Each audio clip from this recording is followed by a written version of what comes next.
Hello again and welcome back. Today we're going to find out if a local AI can be used to write code for a program and make that program Cyberpunk themed. First, grab LM Studio, grab Notepad++, and grab Python.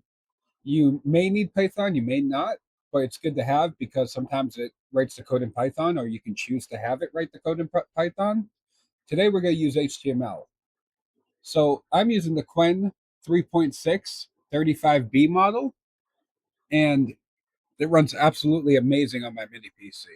You will need at least 64 gigabytes of RAM to run this model, though. So I'm telling it to write me a program that is a clock. It has both a 24-hour format and a 12-hour format, and it's going to add a calendar into it. I sped up the code writing process. That way you didn't have to sit there and watch it. Now we copy and paste the code into Notepad. And when we name this file, we need to be careful. We have to name it .html. I'm not going to do it at first so you can kind of see what happens. It's just going to create a generic text file. We don't want that. We need .html. If you're using Python, you would use .py. So now we put .html, and you guys see it's going to be a new file. We open it. There's our program. That was the first attempt, and that took less than 2 minutes.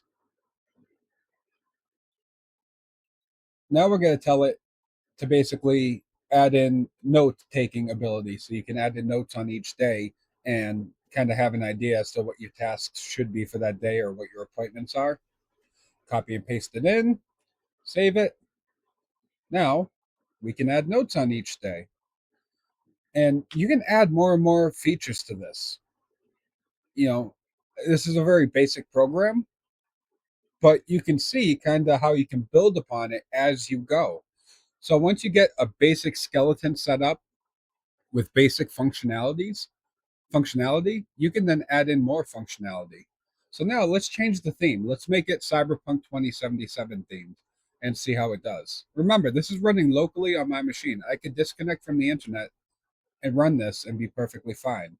I am using my laptop to run LM Studio from my mini PC, but if I were to turn off the Wi-Fi, I could go to the mini PC and run it perfectly fine.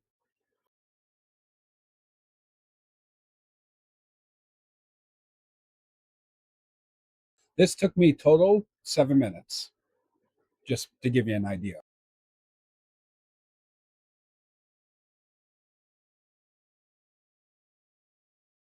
And now we got Cyberpunk themed.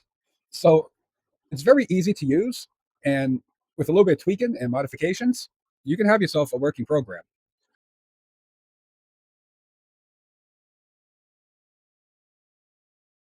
Now I'm going to show you the program that I've been working on that's game related to the subreddit, and it's called the GPU database. Right now I have almost 400 GPUs in it, and I have over 1,400 games in it. And it's basically all of my lists from the subreddit added into here and set up to show you what games can run on what card. I'm still tweaking it. I'm still working on it. It is accurate for the most part as far as what games can run. You have to remember, though, on the subreddit, we kind of have low expectations. So some of the heavier games that would run on something like the HD 4000, say, you may have to go sub 720p resolution for those because it's low-end gaming subreddit. We're not talking 120 FPS here. We're not talking 60 FPS here. So just keep that in the back of your mind. This is at the bare minimum settings and low resolutions. This database is obviously a work in progress. I still have more lists to add that I've made. I still have more GPUs to add that are common, but I still don't have on here yet. So it's definitely in like an alpha stage. It's not done. But thanks for watching. I hope you guys have a great day. Don't forget to like and subscribe. And if you're on Reddit, check out craptopgamingadvice. We'd love to have you come and join the community. Thank you.